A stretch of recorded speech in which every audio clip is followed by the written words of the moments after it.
Oh, okay, so yeah, welcome everyone.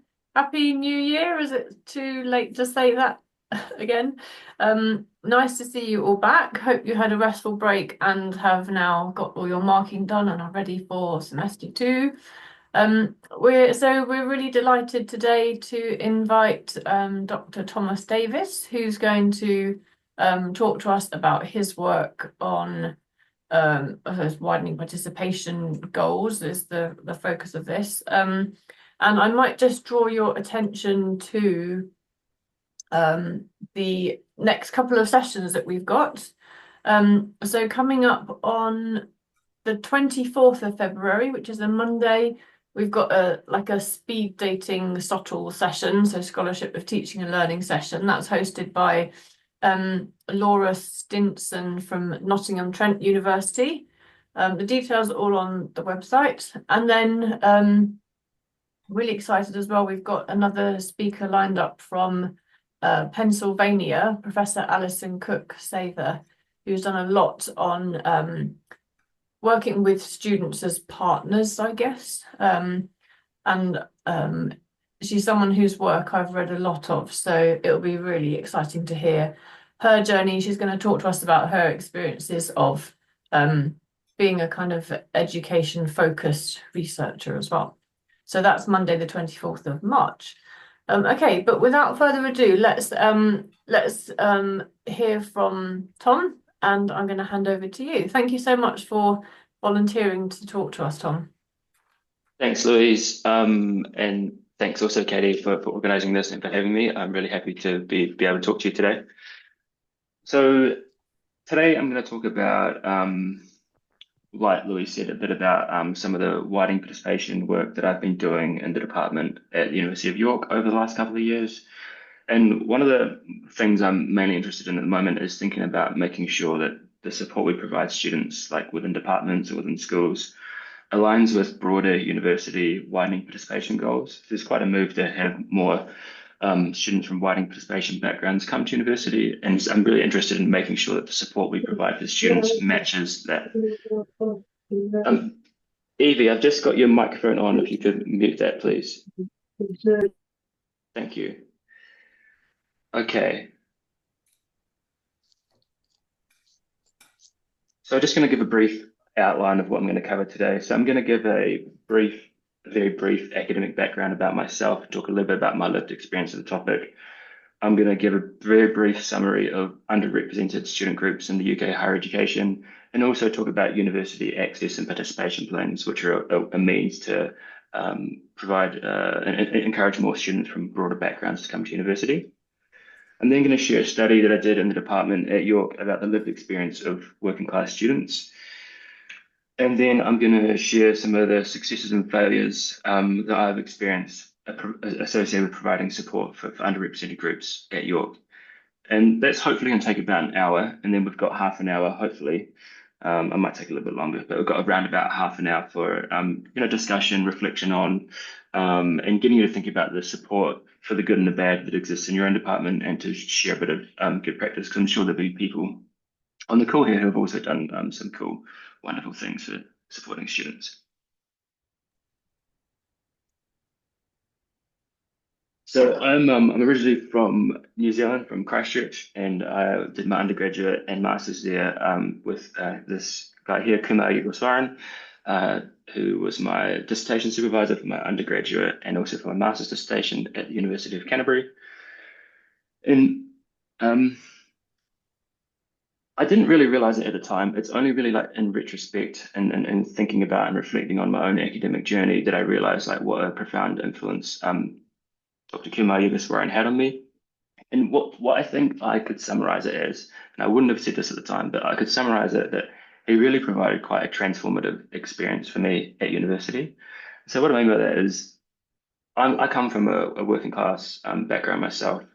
And so I personally found navigating university undergraduate very difficult. I was like a very kind of poor student academically. I struggled a lot. I didn't always turn up to my classes. I didn't always turn up to meetings. I was one of those disengaged students. And that was until I met Kumar. And what really happened for me with Kumar was that he was he taught a third year social psychology course, which I was really interested in. And then I got chatting to him after class, and then he ended up supervising my dissertations for my final year undergraduate and for my master's degree. And I just found it really wonderful and really engaging and really pleasant to have this like professional academic relationship with someone that I really admired and really looked up to. And it was just this like really nice feeling of belonging and community, really, that I wouldn't have called it that then, but this is what I would call it now, reflecting back on it, of being able to talk to an academic and have him listen to what I had to say and have conversations with him. And it was just this really like wonderful, pivotal point in my academic journey. And the reason why I'm talking about this partly is because what I want to do in providing support with students is to try as best as I can be that person for other students in my department now. So after my master's, I left New Zealand and went over to the UK and did my PhD with Professor Steve Loughnane. I was and still am really fascinated in lots of the social psychology research he does on different sorts of prejudice and discrimination and dehumanization, which is stuff that I'm interested in teaching about today. The move to for most people here in the UK know University of Edinburgh is quite a prestigious university, and I found it actually really difficult the move from New Zealand to Edinburgh, and I was probably well certainly very naive, and I didn't realize how difficult it would be to like move countries to the other side of the world with people that I didn't know, because I didn't know anyone in Scotland. I'd never been to Scotland, and then kind of packing up and moving my life over there. It was very, very difficult. There's also like another layer to my time at Edinburgh, and again, this is like me kind of reflecting on this more recently, is that coming from a pretty difficult working class background, I've experienced quite a bit of trauma and difficulties in my life, and I kind of thought that maybe like getting educated and like leaving New Zealand and going to this like wonderful university would kind of transcend that, and that I would sort of become this new person, this like great version of myself. Well, turns out no, that didn't happen. Um, I brought all my baggage with me and found it really hard to connect and to do well at Edinburgh. And so I'm also going to talk a bit about that, about the sort of the baggage and the things and the experiences, the good and the bad, that people from different widening participation backgrounds bring to university when they come, because I think it's important to consider that for our students and to consider what are the experiences that widening participation students from disadvantaged backgrounds, what experiences are they bringing to university, and how are they different from the experiences of middle class and upper class students whom they're sharing tutorials with, sharing lectures with, and being compared against academically as well. So after Edinburgh, I went and taught for a year at Open University. I know that Open University has some difficulties at the moment in terms of the contracts of staff, but my time at Open University was actually really wonderful. I really enjoyed it. I had a great time there. I had a very supportive manager, and I have only good things to say about teaching at Open University. After that, then I came to York, and I've been teaching at York for about 5 years now. Okay, so that's a bit of a brief background about me, and also talking a little bit about my own experiences and how it relates to different parts of what I'm going to talk about today. So now I'm just going to give a bit of a summary of the underrepresented groups in UK higher education to just provide a bit of context for the work that I've been doing in the department. So there's a few different ways that you can look at underrepresented groups, and the three main ones that there's good data on in the literature are based on sex or gender, social class, and also ethnicity. You can also look at things like disability. You can look at things like whether students have come from families that are in the military. You can look at students who have been in the care system and experienced care. There's a variety of different measures, but the main ones are these three: sex and ethnicity and social class. So what you can see here on the y-axis is progression rate. So this is talking about the percent of students, and this is in England, but this is basically the same all around the UK. The percent of students who move from high school to higher education, so this is progression rates. As you can see, the dark blue line is women, and the light blue line at the bottom is men. And so you can see there's a difference between males and females, and that at least for actually since 1990, around 1990.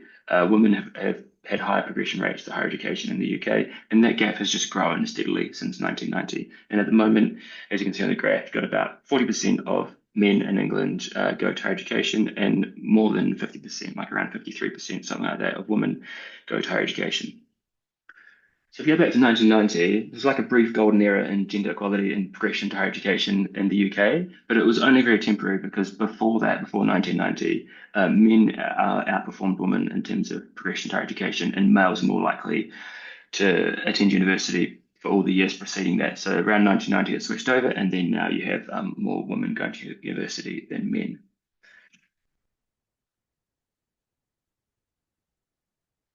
I guess I mean, perhaps I could briefly say, because I think most people here from psychology departments, and you probably know that psychology is like, very unequal in terms of gender representation. The average in the UK for psychology departments is about 80%, so 80% females, about 20% women. Here at York, we have even more gender inequality in terms of attendance, and we have about only 12% male students and about 88% females. And this will vary a little bit by university, but there's big overrepresentation of women in the UK higher education system and also particularly in psychology. So this is one measure. I'm trying to look at social class here. So basically the idea is that there isn't one measure of social class, and that's kind of good and kind of bad. It's difficult, but it also points to this interesting part of social class that it's such a broad concept, and there isn't one. It's not just about income, for example. Social class is also about your parents' jobs. It's also about the sort of upbringing that you have, the sorts of holidays that you go on, the hobbies that you do, things you do on the weekend, the way that we talk. Obviously, lots of different accents in the UK. And all these sort of things combined, including income, including wealth, and obviously all that sort of stuff in the schools that you go to. But it's social class is quite a broad measure. Free school meals is one crude but useful way, and there are other ways of measuring social class. So this is just one way of measuring social class. It's not a measure of social class; it's a proxy measure. So free school meals eligibility means that people in the UK who receive basically um, income like benefits or income from the government in that form, universal credit, things like that, they're entitled to free school meals. And so you can use free school meals as a proxy for people who are in the lower income distributions in the UK. And that's what you see there in that light blue line at the bottom. That's people who have experienced and have received free school meals. And they're about 25% of the population. The dark blue line at the top, that is everyone else. That's the 75% of everyone else in the UK. And what you can see is that over time, and this has really happened since really around the Second World War, there's been a flourishing of people attending higher education in the UK around 1942. Only about 2% of people in the UK went to higher education, and that number has grown steadily since then. But the amount of wealthier students to poorer students has remained unequal. And that even today, even with the amount of students who are attending university, UK higher education is highly stratified. It's still a very class-based system where wealthier students from the upper classes and the middle classes are substantially more likely to go to university than poorer students and working class students. So just here looking at more recent data, 2022, you've got people who receive free school meals. About 30%, 1 in 3 people who receive free school meals go from high school to university. And if you look at everyone else, you've got around 50%. And that's obviously looking at comparing the bottom 25% of income to the top 75%. And you can break that top into other sort of quintiles and other bins as well. And essentially, different measures will basically show the same thing, that the more wealthy your family background, the more likely you go to university. Okay, so I've just looked at gender, a brief summary of gender, and one measure of a proxy for social class and UK higher education progression. Now I'm going to introduce a third variable, which is ethnicity, and this is the 3 main variables that you'll find in the literature on progression to higher education. So what you've got here is I'm going to show you 2 graphs. This blue one is looking at not people who don't receive free school meals. That's people who don't receive benefits from the government. And what you can see is that for each ethnicity, females are more likely to go to university than males. Okay, and this makes sense because I showed you that graph before that had that main effect of gender, that the women are more likely to go to university than men. But you can also see some differences between ethnicities. And that white students are the least likely to go to university in the UK, and ethnic minorities are the most likely to go to university in the UK. Now, there's some caveats here. You can look at this ethnicities and sort of find a granular detail, and there is variances within each of those categories, which is important to consider. But I don't have time to go into it today. But that is sort of just one thing to say. You can also consider the sort of interactions between ethnicity and gender, and what you can see is that the most likely student to go to higher education in the UK are women from an ethnic minority background, and the least likely student to go to higher education in the UK are males from white males. Okay, so this is just looking at people who don't receive free school meals. So that was that top 75% of people in the UK. This is comparing this here with people who receive free school meals. So that's the people who receive benefits and government support. So it's the bottom 25% income. And what you can see here is the similar sorts of finding that there are these gender differences for each ethnic category, but there are also these differences between ethnic categories as well. And so remember, this is just looking at all people from the poorest 25% essentially of people in the UK. And what you can see, if you're just looking at those poorest 25%, which is that green graph there, there's quite a lot of variability for people from poor backgrounds based on ethnicity. And you can see that Asian students from Asian women, for example, the relatively poor background who receive free school meals, 60% of those students are likely to go to higher education. And you can compare that with white males from a poor background, whereas only 15% of those students are likely to go to higher education. So this is just a kind of brief overview of underrepresentation. There's also things like, you consider award gaps. So I'm not going to talk in detail about it, but when the students come to higher education, ethnic minority students are less likely to do well. So even though there's more of them relatively as a percentage of population in higher education, there's an awarding gap across the UK for ethnic minority students. So they perform more likely to come to university, but less likely to perform well when they get here. So there are some nuances and that sort of thing, but this is just again to provide a bit of some context and background for higher education participation. So access and participation plans. So all universities have to have this if they want to charge the highest fees in the UK. And what it does, it's a APP's access and participation plans set out how a university will increase the underrepresented student groups in their particular university. So obviously that data I showed you there was at the broad, is that English data actually, but the data is pretty similar throughout the UK. So it's like a very broad level data. And what you'll find is that, different universities you'll see the same sorts of trends, but there'll be some subtle variations. And so each university has an access and participation plan to help reduce inequalities in the representation of their student body, which I think is really great. And for example, one of the University of York's goals is to increase the percentage of students who live in an area of socioeconomic deprivation. That's just a fancy way of saying people who are poorer, come from more disadvantaged backgrounds, measured by the index of multiple deprivation. So to increase the amount of students from those poor backgrounds from 10% to 13% by 2028. Okay, and your own universities will have these plans and they'll have different statistics and different goals based on that sort of thing. So this is really cool. I mean, one could ask why 13%? Why not 14? Why not 15? I don't know, but they've chosen 13%, perhaps a sort of realistic target. But nevertheless, it's a step in the right direction. And I think overall, these are really, really, really good things for higher education. Very good things.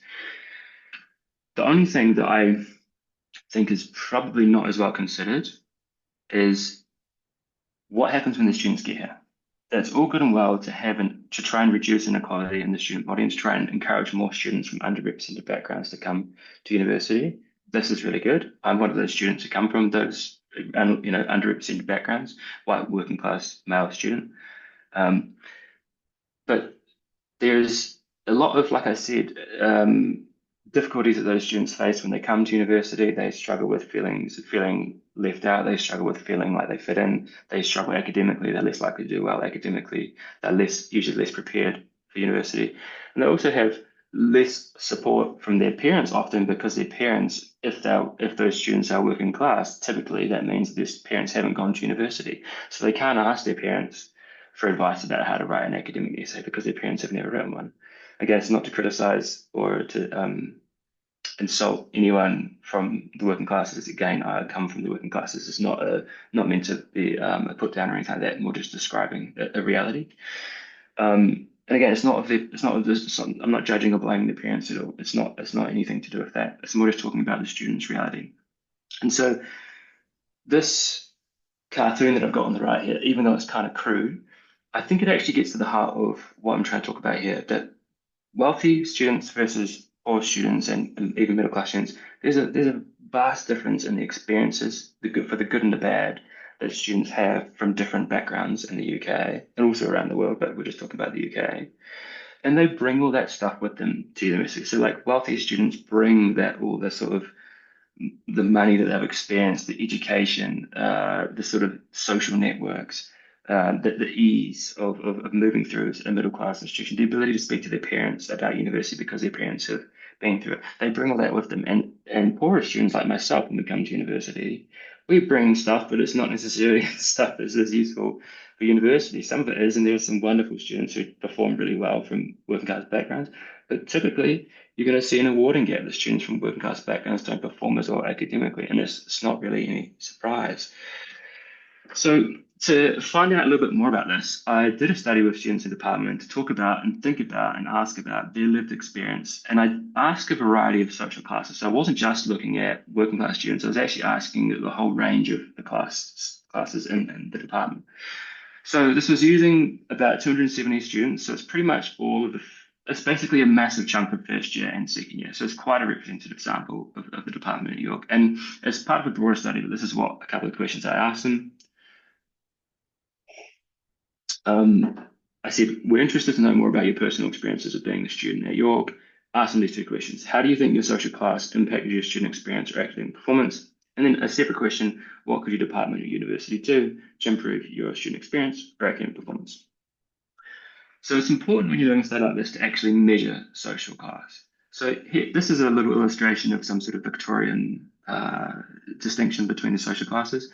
But I think it's important to remember that even though this is a little bit of a caricature, that actually all of the students in university, everyone in the UK is descended from one of these classes. Okay, this class-based system is still with us. We didn't leave this in the Industrial Revolution; it came with us. Okay, so prior to the Industrial Revolution, pretty much just had like the upper class and the aristocracy, the landowning classes, and then the poor peasants. And then with the introduction of the Industrial Revolution, you had poor people moving from the countrysides into the cities, working in the factories, and you had the emergence of the entrepreneurial and the middle classes and that sort of thing. Again, it's important to think about how we can capture this in our student body and capture this in scholarship with students. One way that you can do this, which I found useful, is using the MacArthur scale.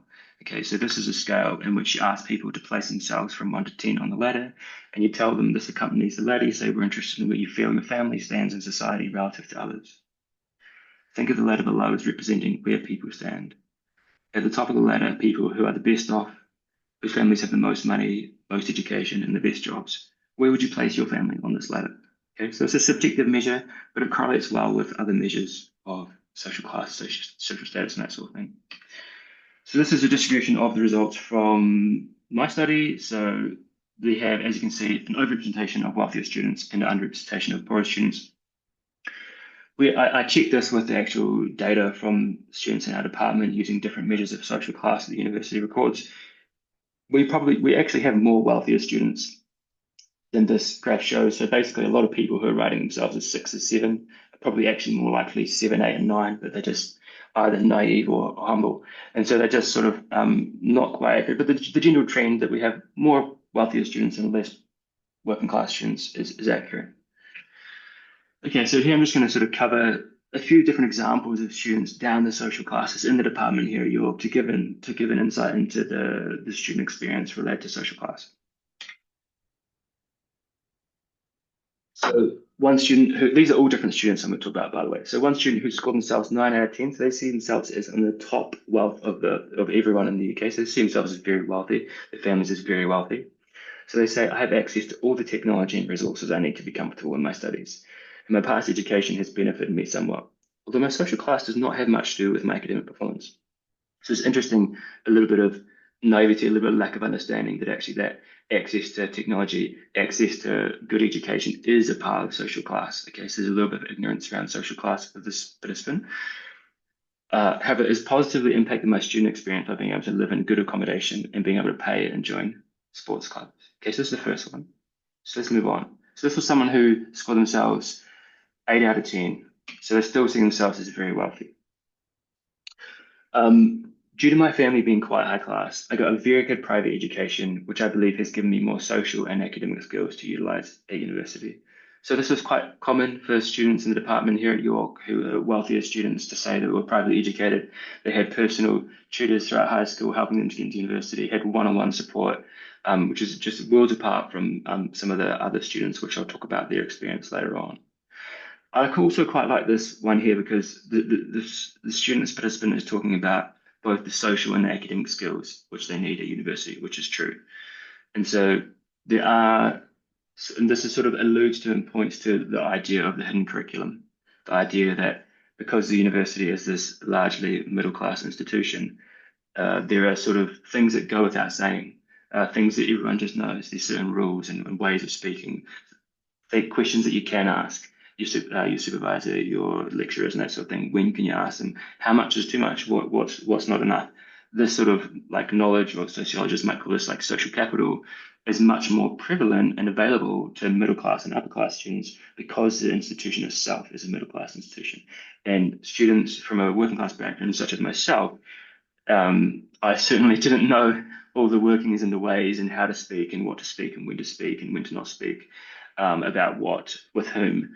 There's so much stuff that is like goes without saying, and there's things about reading between the lines and all that sort of stuff that is just not available to people from maybe there's probably it's not obviously there are some people from working class backgrounds who are more sort of aware of this stuff and can get on more. But in general, there's quite a bit of evidence which suggests that people from working class backgrounds miss out on some of this. And again, it's not to criticize or put down anyone from those working class backgrounds, just to illuminate the problem.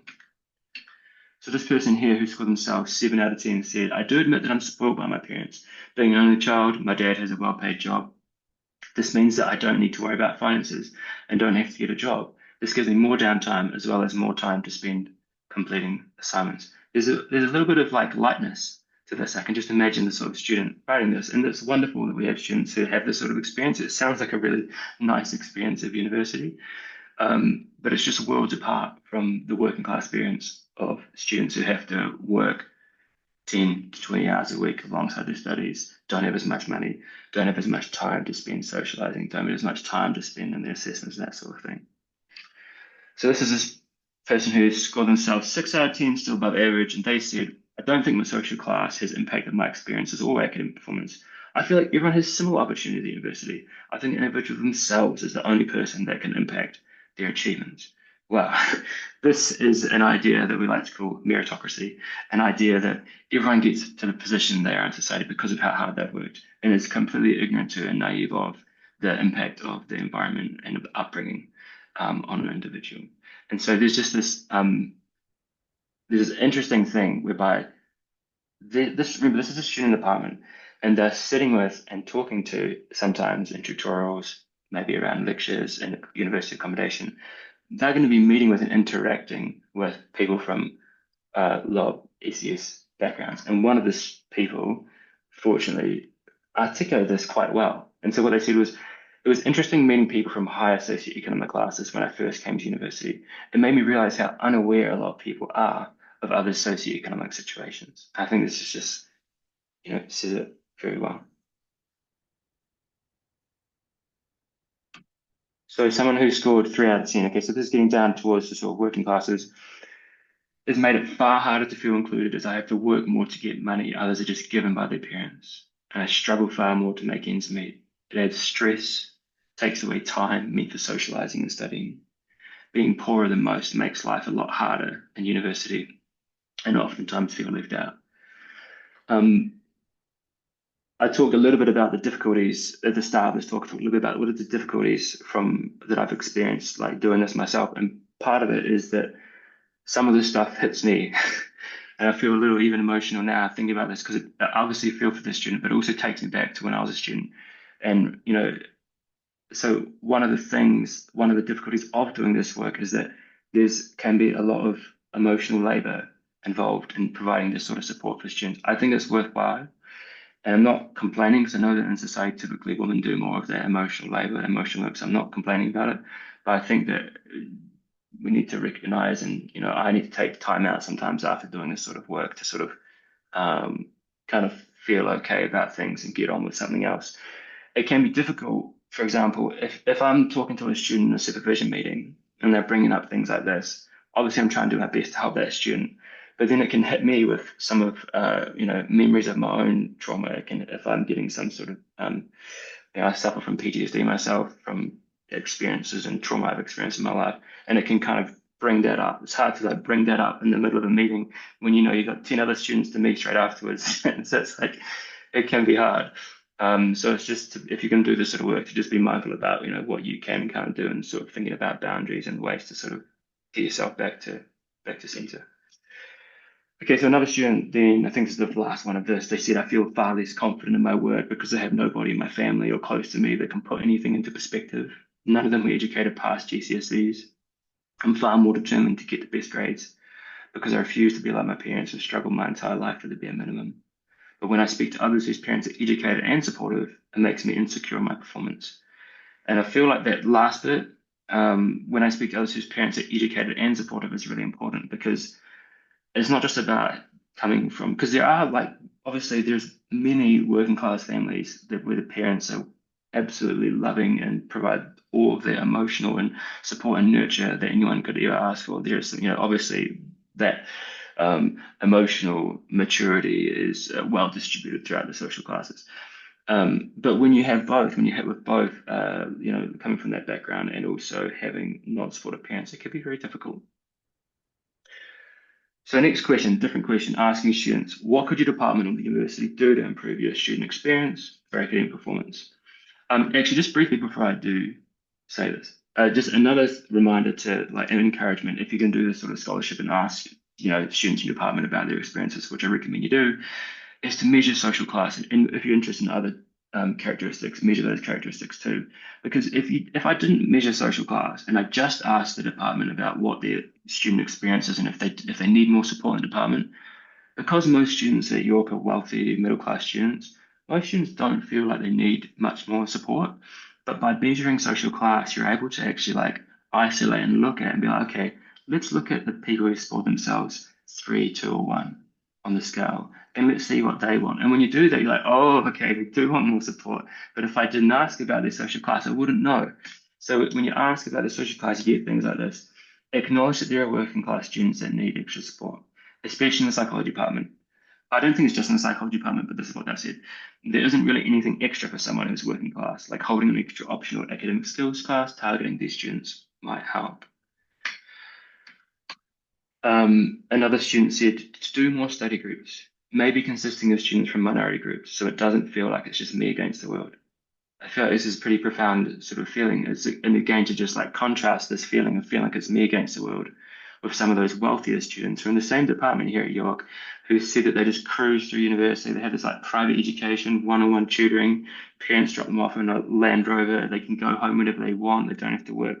These people may as well come from different planets, and they're in the same classrooms and they're being tested against each other. So there's this massive inequality. Okay, so and to answer that, what I did in the last couple of years is develop a couple of student committees. Okay, developed a working class student committee, and this has worked out really well.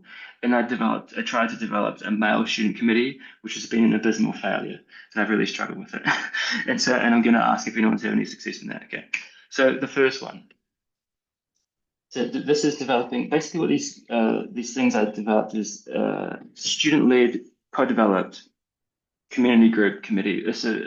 Really, I often meet with these students on a weekly basis, get to know them, they get to know each other, and then they think about what we can do to help supporting students. Okay, so I put a call out in 2023 to all students in the department for volunteers to join both a working class students committee and a male students committee. I'm just going to talk about the working class students committee first. So when it first started, I had 10 students doing it, but then quite a few of them were final year students. And so after they left this year, I've had 6 students remaining in the committee. So I'm going to go through these 5 things briefly, and then I've got a slide about each one to tell you a bit more detail about them. So the sort of backbone of this committee, or you can call it a community group, you can kind of call it what you want, but community group, the backbone of this is meeting the students weekly in my office. The next thing is that and I'll talk about more about that in some length.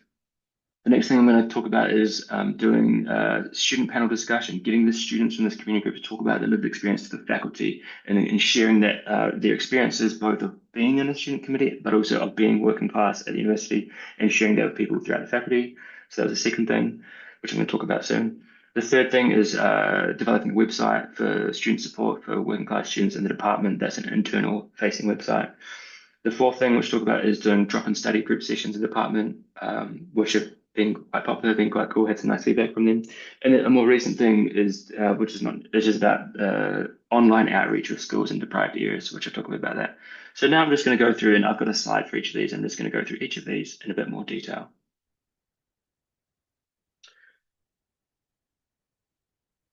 So the weekly meetings. Initially, when I met with the students, the working class students, I just provide this, I basically just let them talk because for the most part, they haven't necessarily been able to speak frankly about their experiences of being working class in a sort of comfortable environment like this. So we really were just chatting for the first few weeks. We didn't do anything other than that, just students getting to know each other, students getting to know me getting to know the students, that sort of thing. After a few weeks, maybe after a month or so, we started thinking about, okay, what are we going to do? What do we want to change? What do we want to implement? And that's an ongoing sort of thing that we're in the meeting just thinking about ongoing things about what you can do. And a point to make is that it's hard to meet all students at once. I think I've never met all of the students in the committee at once because they're working class, they all pretty much work part-time and they all have jobs and they don't find out their timetable, their like work schedules until the week before. So I can't schedule the meetings in advance and I think, yeah, it's just literally, I've never actually met everyone in one room at once because someone's always working and it's just hard. So that's just like a reality. And if you're doing something like this, which again, I encourage you to try some of this in your department, but if you do, don't be put off if students don't always come to meetings because, yeah, it happens with me. So the meetings is voluntary and informal. I get one student to arrange the meetings. I guess they're like a secretary and they emailed other students. The students also have like a WhatsApp group where they chat with each other, which I'm not involved in, and then they kind of chat on that group as well, which is nice. The meetings are a mixture of organizing events, socializing for the students, just getting to know the students, and also providing them a chance to get to know myself as an academic. This is me probably trying to sort of emulate the experience that Kumar gave me back in New Zealand and trying to provide that for some students here at York. Students also share resources, different tips, different helpful things they know about the university and support for other students as well. And I've learned a lot from the students as well about the positive support or the lack of support in other areas for working class students. So it's been really great to just hear from those students as well. Okay, so this was just a summary of the weekly meetings that I have just in my office. I was also like, I don't, there'd be busier times when students have exams or busier times where I've got more teaching on, and then I drop the meetings back to like once every 2 weeks or something like that. So I'm not too fixed about it. I let the sort of meetings sort of ebb and flow with the academic year. Okay, so the next thing this group did, the student working class community did, is that they gave a panel discussion, a student-led panel discussion. These are three of the wonderful students from the committee, and this is them sitting down. That's my shoulder. I actually think I'm wearing the same t-shirt. That's my shoulder that you can see there. And what was happening was, I was sitting down there. There was about 30 members of staff in front of us throughout the faculty, and I had a list of questions that I asked the students. And I ask the question in the microphone, everyone can hear it, and I pass the microphone down, and there's different students can talk about their experience of it and how they want to answer it. So if you're interested in doing something like this, I've got the questions in the notes of this slide here. So if you wanted to use them as a starting point to think about what questions you want to ask them, these questions were developed with the help and the input of the students.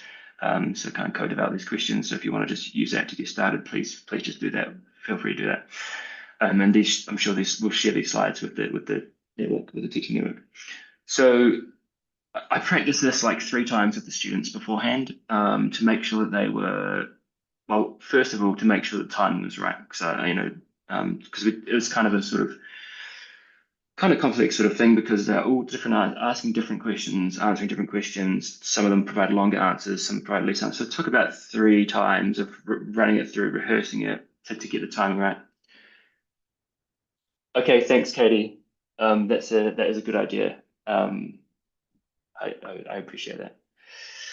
Um, and also to give the students a chance to like practice saying it out loud because some of their answers are pretty vulnerable and pretty personal, talking about like how their social classes had an impact on their academic performance or their lived experience. They're talking about pretty personal things to their lecturers, to their faculty. So it's kind of a daunting thing.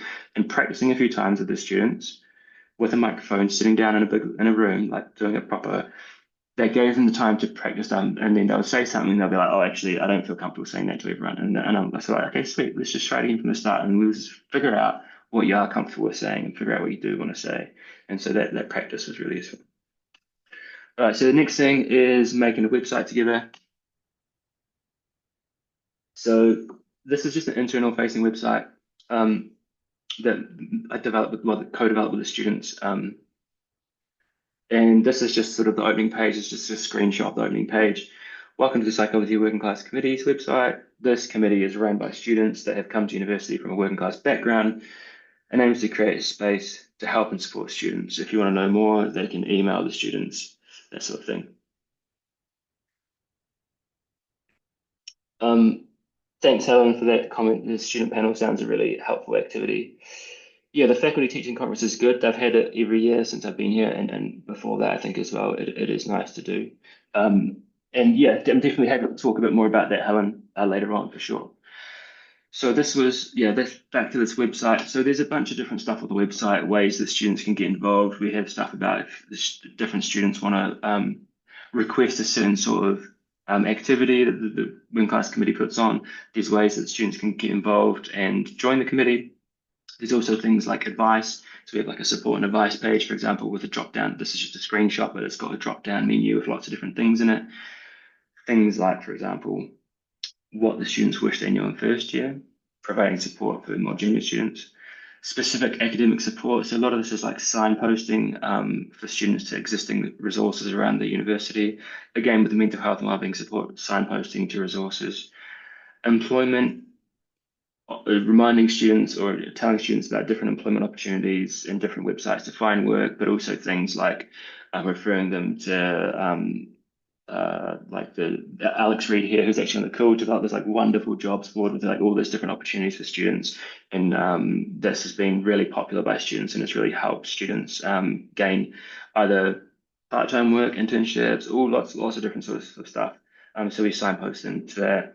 Also financial and budgeting support. So obviously related a bit more to students who are more time budget. So this is just like some examples of what support and advice is on the website. And it's a growing sort of thing and we're going to add to it over time. So the drop-in study groups is the next thing I'm going to chat about. So I book a room in the department and provide the snacks and then bill the university for it. And the students make a poster, and then this is like one of the posters, and then I print off a bunch of color of this, like color ones of this, and they can like slap it around the department. Um, and then I also email all the students like about it as well and add this poster as a PDF. The students also have a like an Instagram page for the committee, but I'm not involved in that. They just have their own Instagram page. It's for the committee, and they also advertise stuff like that. And it's kind of recently started, so it's like quite a small page, but they're quite interested in social media and like sharing and communicating what we're doing with social media. So attendance varies. This is like one of the images from the drop-in study groups. Attendance varies between like 1 and 10 new students. So we have a mixture of like students from the committee come and also some new students come. And I provide like, tea and coffee and hot chocolate and different biscuits and stuff like that and just some different snacks. And then, let the students come along and they can just sort of either study by themselves, they can study in groups, what have you. So it's quite nice. The feedback from the students is really positive. They like having a space to sit together and study. And usually students come and work quite quietly. People have got their headphones on, music playing and stuff like that in the headphones. So it's usually quite a quiet atmosphere. And actually, it's quite nice to see the students actually, taking that time to study and to also to get to know other people as well. So this is the last thing I'm going to talk about for this group, I believe.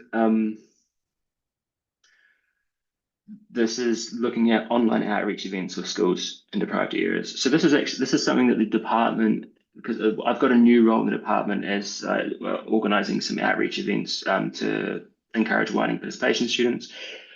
But one of my students from the working class committee, actually on her own initiative, this was without even me talking to her about it, she actually got in touch with her school and set up an outreach event herself and did a Q&A with about 50 students from her previous school about her experience at university, her experience as a working class student, her experience of the transition. And so it was really cool because she comes from a working class area, so the students in that school come from a working class background. And so it's really nice to be able to for the student to be able to share what her experience is with people from her previous high school. And this is actually something I did when I was in New Zealand as well. Before I knew what outreach was, I used to go back to my high school and talk about my experience of university. And I had a wonderful psychology teacher in high school, and I used to go and see him a couple of times and talk to his class. But yeah, again, it's really wonderful that the student just did this herself on her own initiative. But next thing what I want to do is to get her to share that practice with other people in the committee so that they can then go and share their own experience and do their own outreach events with schools from their previous high schools. And this also aligns with coincides with the department's outreach goals and that sort of thing as well. So it's nice to see that. So some feedback from students on the working class committee. I think I've got two. Yeah. So that one student said, my social class has had a big impact on my mental health, feeling isolated and feeling lonely. And being a part of this committee, I can't express enough the sense of community that has brought. It's my first opportunity ever really to talk to other students who have been through similar experiences. So that's obviously just wonderful feedback for me to hear. And it's nice that the students do actually find it useful. It's really reassuring. Another student said it's a great sense of community. We meet up, we joke about everything, the different experiences we had at work, because they all typically work part-time jobs at different places locally. They talk about their experiences and difficulties with juggling things. And she says it's nice to have that comedic relief. It's a bit like a stress relief, and it's really lovely. And so I love that too. It's so nice that they feel like that. Okay, so that is the Working Class Students Committee. And overall, it's been pretty positive. We've got some really engaged students. They work really hard. They do wonderful things. They're really good at organizing and thinking about events and working with me. They're really great students. Interesting thing is that all of the students on the committee are young women. So there's no working class men even in the committee. Now, part of this is demographics because working class men are the least likely to go to university just in generally in the UK, so there's just less of them. But I also wanted to support them because of that.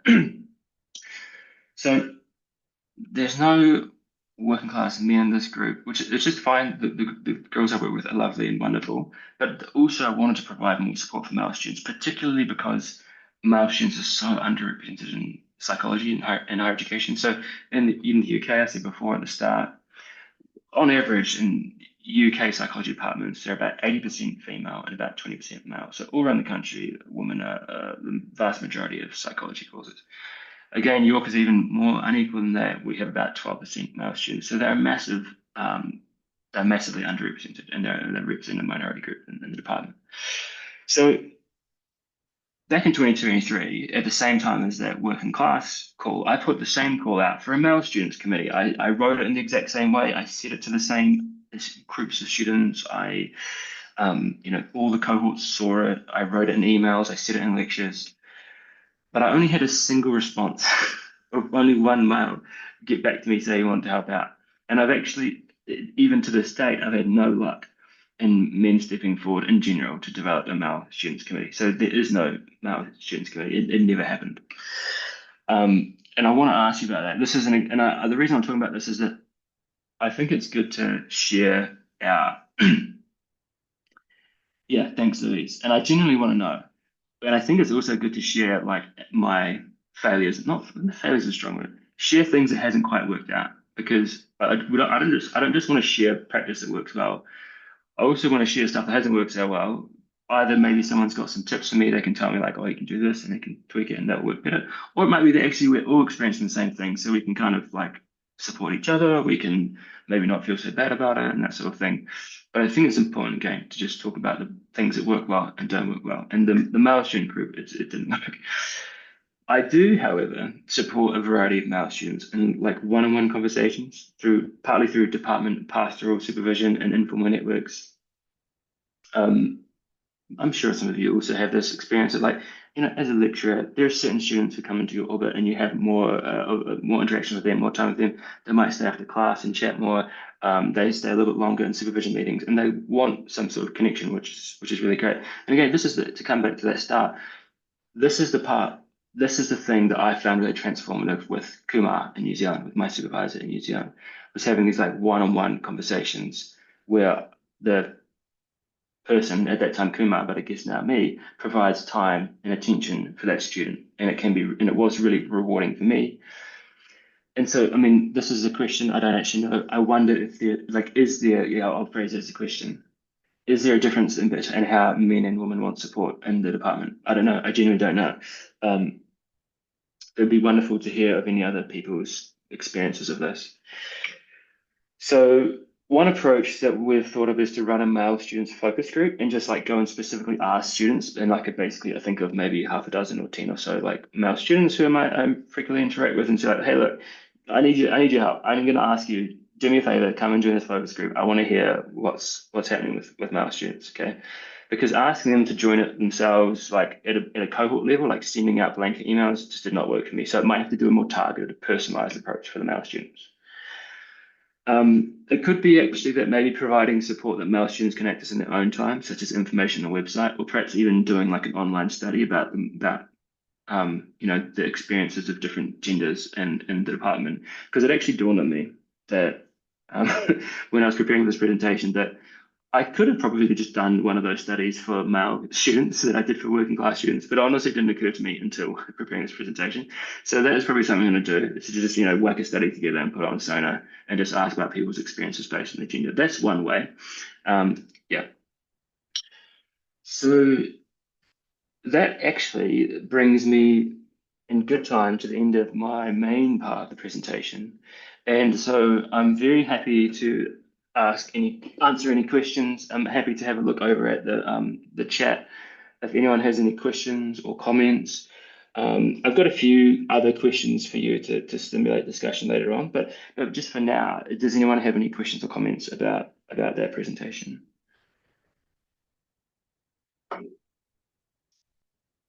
Thank you, Katie. So awkward applauding on an online meeting. I appreciate it. I appreciate it. One's good enough. One's good enough. Thank you so much, Tom. Does anyone have any questions they want to ask? There's a couple of comments in the chat if you want to talk to I those. had a quick question, Katie, if possible. Yeah, come I in. have to jump off the call. Really interesting presentation, and thank you for sharing your experiences. Thanks, Deborah. At the start of the presentation, you gave us a little bit about your own biography, which is helpful because you came to this with your own personal experiences. And I wondered if you could just share any reflections on the kind of relevance and the importance of you having gone through those own personal experiences in leading the group, and how that might have lent a certain amount of authenticity to the conversations that you had with that working class students committee. Good question. And I have wondered this myself. I think probably partly. I like if there's a second question that you would ask, Deborah, if you were going to say like if someone's not from a working class background, should they not support students? I thought that might be.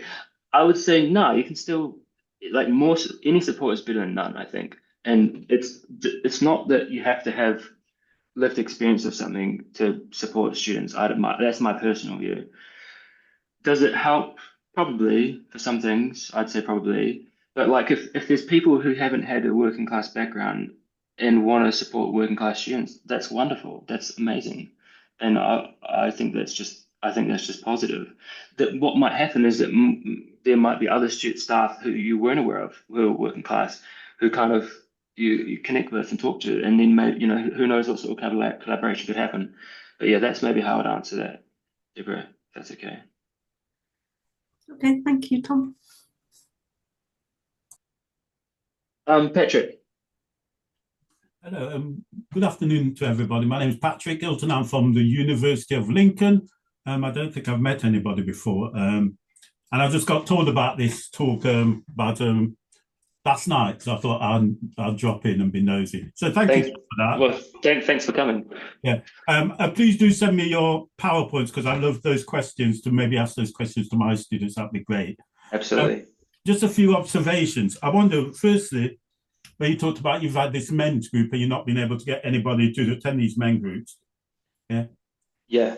Is it possible that when you talk about the way you're approaching it is that you're looking at men generally?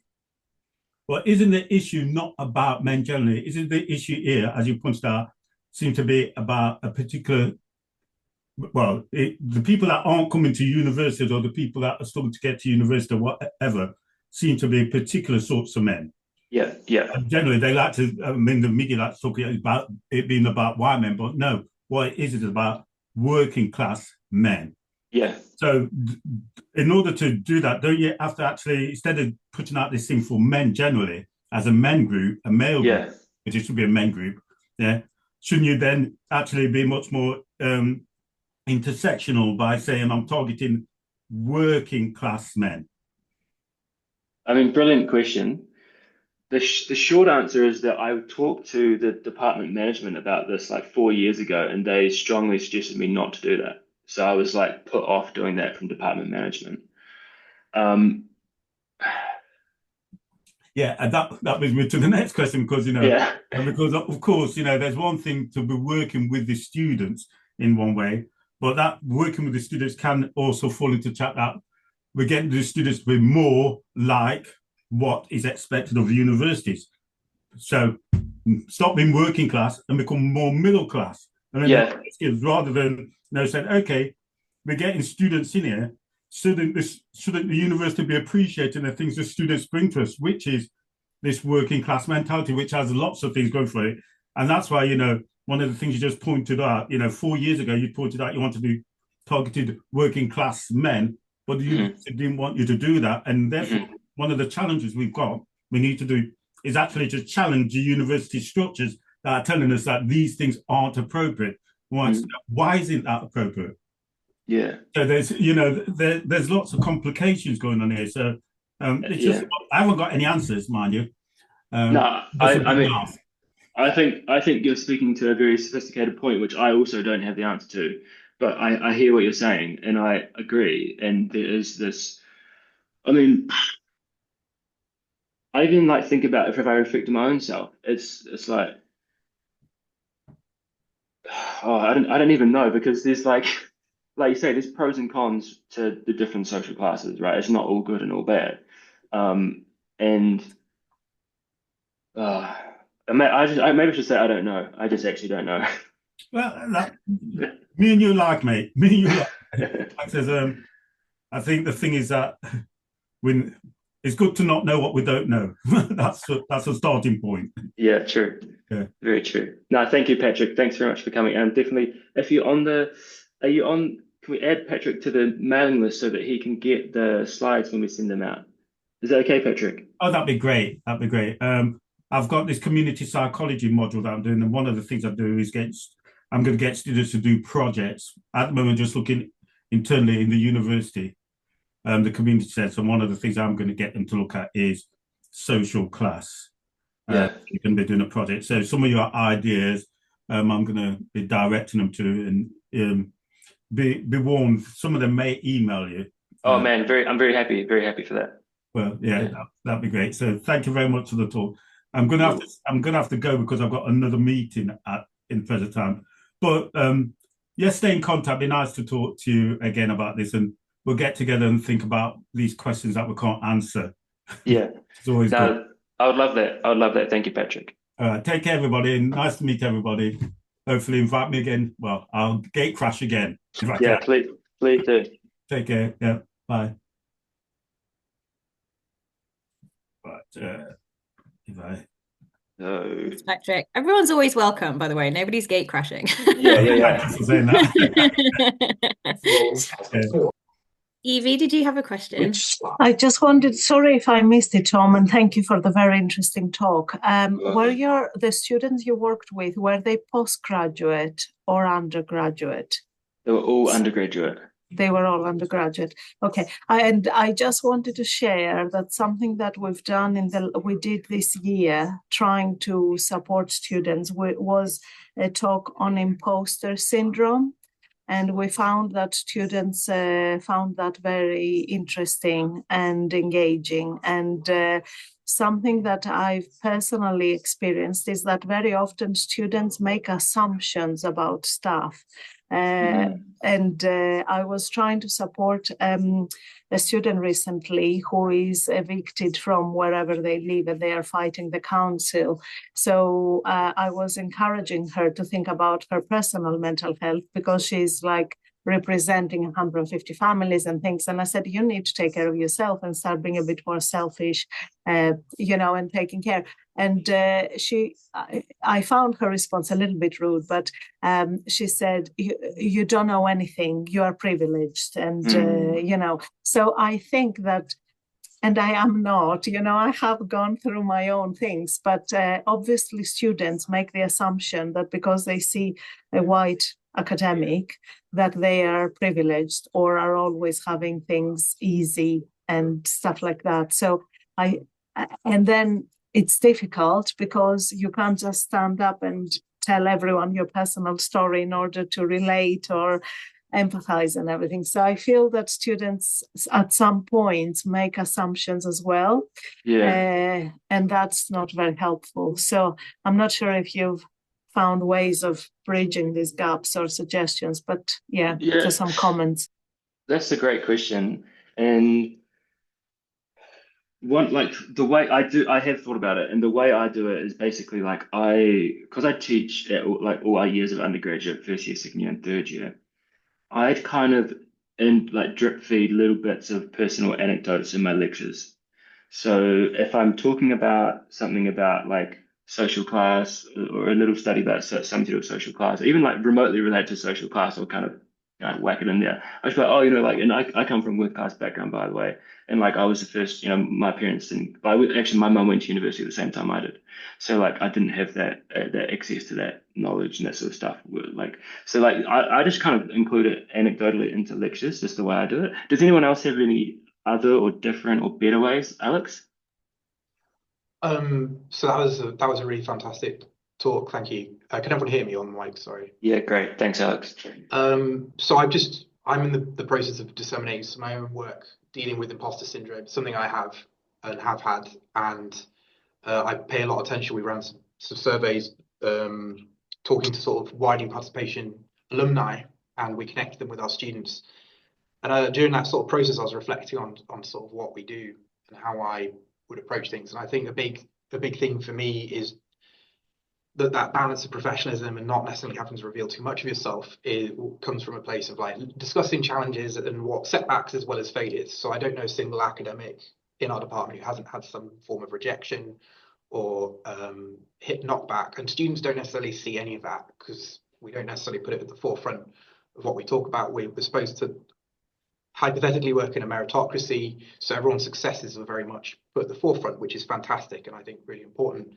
But I also think it's vital for the conversation for students to appreciate what we've gone through in terms of setbacks. And I think that can help ground students a little bit more to the realities of employability, where setbacks will be inevitable. And I guess humanize us a bit and allow us to connect with students on a different level. So we're not just up there, we've been in a similar position to where they've been in many cases. So yeah, that's just my 2 cents on that. Thank you. Thanks, Alex. Anki, sorry if I pronounced that correct. Before I just thought, because we still have a bunch of time, because I was kind of nervous, I was speaking kind of fast. I've actually created a little Padlet to basically, because it's already happening that people are saying wonderful things and I can't remember everything that everyone's saying. So what I've done is I've got a Padlet, and I don't know if you can access it. Maybe someone could check, everyone could check if they want. And wonderful. Thanks. Thanks, Helen. So what I've got there is like we could use this Padlet. You can either use it now, which would be great to like put the things that some of the things that we're chatting about. But the idea is so that we can have that as a resource later. We could either, if it's okay with losing Katie, we could put it on the TFun website, or whatever suits everyone. But like, I don't know about you, but like, I can't remember all the stuff, all the wonderful things that people say at the end of a talk, So, no worries, Katie. Thanks so much for coming, and thanks for your help before as well. Appreciate that. So anyone can feel free to either like type into that Padlet, and like especially like Alex, like what you were just saying about talking to students and opening up, and also about imposter syndrome, stuff like that. We could include that in there. But yeah, excuse me if I mispronounced this. Is it Anki? It's anchor, and it's pronounced basically like the thing you attach a ship to the bottom of the seabed with. Anchor. Oh, okay. Anchor. Cool. So no worries about mispronouncing it. I don't have a problem with that. I can tell you how it's pronounced. So I've been thinking about what a number of people have said, and I wanted to ask you about. So this idea that it's professional not to open up. What message are we sending with that? Should we be working towards changing our world? I'm always a little bit thinking up there. That's good. But one of the things that my daughter's going to go to university not next year, but the year after. She's, of course, got a mum who's at university, who knows the system intimately. She's very privileged that way. And we went to a university where, in the course she wants to study, the academics introduced themselves as people in the open day talk. Like they said, how did they get here? How did they become this person they're now? And I found this unbelievably interesting. And they were building community with these potential candidates in a way that we struggle to get. Community is a really big issue. Right. And so what I wanted to ask you is whether whether you think that how we might use our expertise as psychologists to connect, to build rapport, as well as part of this support. And I'm not sure if I'm phrasing this right, but is there room for us developing a new understanding of what it means to be professional? Brilliant question. I might let me try and answer it, and you tell me if I'm not answering. I may have to be clearer in my question, to be honest. No, it's just maybe over my head. But what you're saying is like, should we be more vulnerable, more open with students about things? Yeah, I mean, okay. So I've also been trying and experimenting with this with my own students, with my lectures, and also with working class committee and other sort of stuff like that. I feel like there's a balance to be had that especially like for me, like teaching about stuff, being in a room with like 200 people, I got to be careful about what I bring up, because because sometimes I'll get too emotional and it will upset me. And it's hard to do that and to feel those feelings in front of 200 people. But I think, does anyone else have a way to answer Anka's question, or any comments? I think so. From what I know from kind of networks and other people and teaching and scholarship contracts, and I've heard this idea of being more authentic or more authentically yourself when you're teaching and trying to connect with students, because I think there is this kind of view that you just stand at the front and you're this thing. You're not even a person to them, I think, at that point, because you're just like regurgitating information to them. And just things as simple as saying hello to them when they walk into the lecture theatre, I think makes a huge difference, and in kind of humanizing you as a teacher, and sharing some of the things that you're interested in and things that you like, and some of the things you've experienced. But I do agree, yes, there's going to be a boundary in terms of you don't want to tell them about really personal things, but things that you can relate to them with and can kind of support that feeling of belonging and like things like they're good enough and things like that, because all the students at the minute, for example, everyone wants a first. And I say, yeah, it's fine to get 2-1. I got 2-1. And here I am. It's fine. Yeah. Do you know what I mean? So that Yeah. kind of relating to them on one level, and being, yeah. But I agree that this whole kind of it's outdated, isn't it? That we are kind of on some sort of hierarchy. It's becoming a bit more focused around community and belonging, which I think is important. Does that, I don't know if I even answered the question or if I just went off on a tangent. It resonates very much with the sort of things that I've experienced. Now, you can probably tell I'm long in the tooth. I've been playing this game for a long time, and I have, I think, gone sometimes too far in the direction of being too open and sometimes too far in the direction of being professional and untouchable. And I think there is a sweet spot to be hit. But I think what Tom was saying about your own emotions can be really overwhelming in those moments. I think that's really powerful. And that is something that it takes a lot of guts to let the students see. Yeah. Now, I'm somebody who's got pretty dire emotional control, whether that's because I'm a little bit neurodivergent or not, I have no idea. I just know that I'm really easily emotional. Mm. And that happens in lectures as well, and it's not great. So I hear you, Tom. Thanks. Yeah, I hear you too. Yeah. But I think let's keep thinking about community and showing our students the people that we are. Yeah. I definitely think so. For example, I'm a singer outside of my kind of day job, and the students cannot believe it. Like when they find out, oh, you have a life outside of teaching us, it's like, yeah, I've got other interests and I, do other things. So yeah, and I think maybe they just don't get enough of that from other staff to realize that we are all just humans with our own sets of flaws and experiences and, various things to bring to the table. Yeah, that's so cool. I think that's a good point as well, but sharing about little things that you're interested in, Katie, like singing that, like I was saying at the start, like the artwork for that presentation I did myself. And but this is actually the first time I've ever shared it with someone like at work. And I've actually had that artwork sitting there for like 2 years, scared to put it on a PowerPoint slide because of worried about what people might say. And today, look at the conversation it sparked, and everyone was so impressed. And then today I was like, not today, but when I was preparing the slide, I was like, you know what? I'm just going to try it. If it doesn't work, the students won't see it. I won't put it in class. I'll just try it here. Yeah.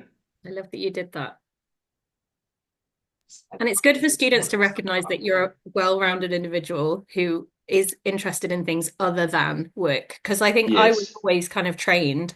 I remember during my PhD and stuff, it was like, well, you're not going to have a career in academia because you're interested in other things as well. And you do things outside of it. And if you want a career in academia, it has to be you basically give your life to research.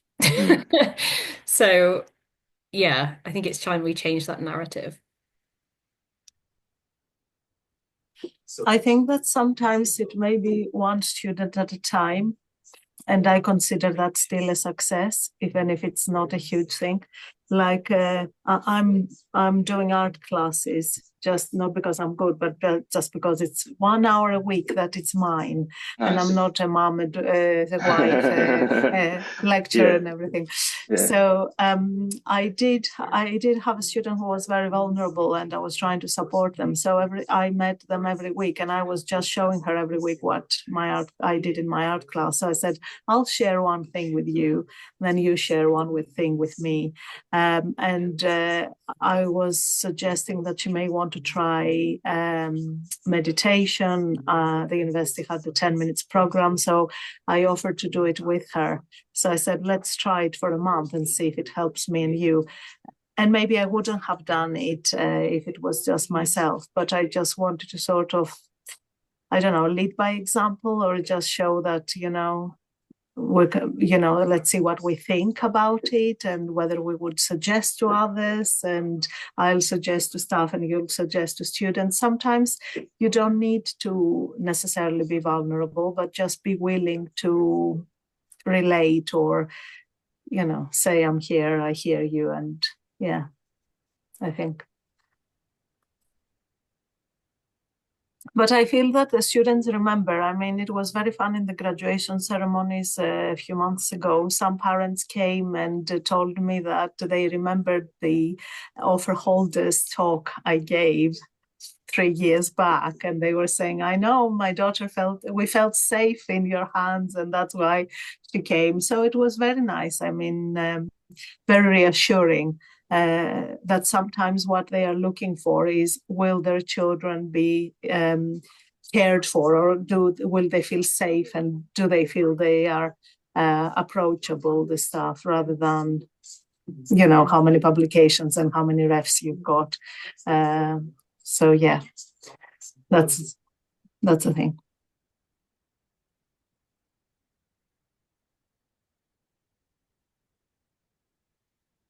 Is there anyone who hasn't shared that would like to share? I'm very happy to let anyone take the floor who has something they want to share.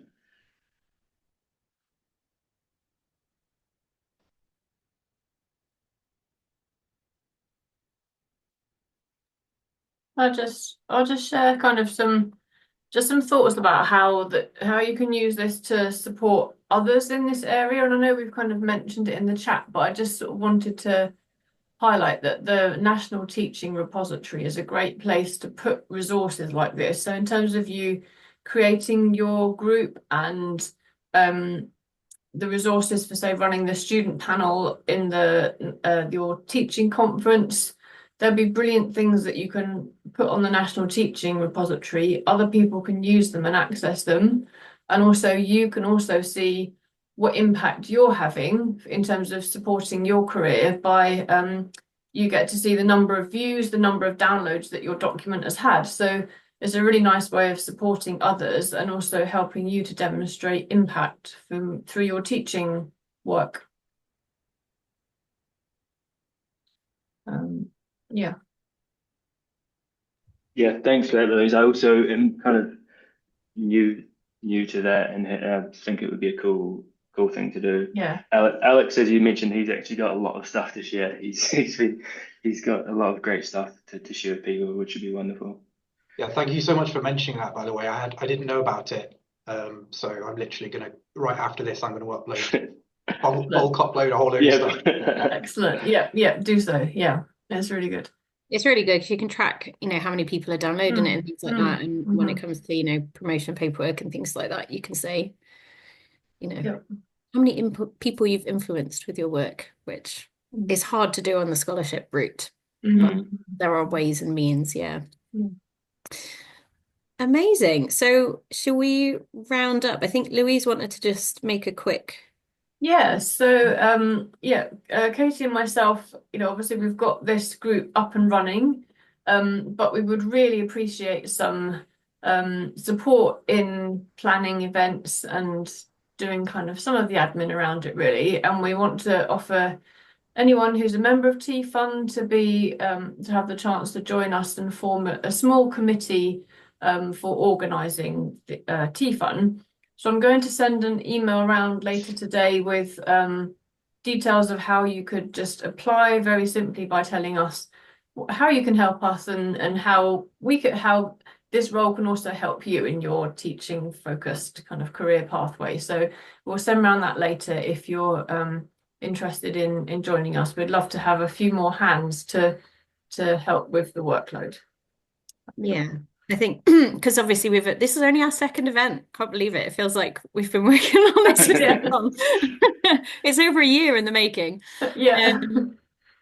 But yeah, I think, with this only just being the beginning, I think it's quite exciting what this network can do, and the fact that we're all approaching it from our psychological perspective, and how we can kind of move things forward in higher education. And I know that at the first meeting, even there was talk of a conference and all sorts of things. So there's definitely appetite for, people to get together and keep doing this work. So yeah, if you'd like to be involved, or know anyone who might want to be involved, then yeah. And keep sharing this with your friends as well, and colleagues who you think will benefit would be really helpful. Okay, I'm going to stop the recording now.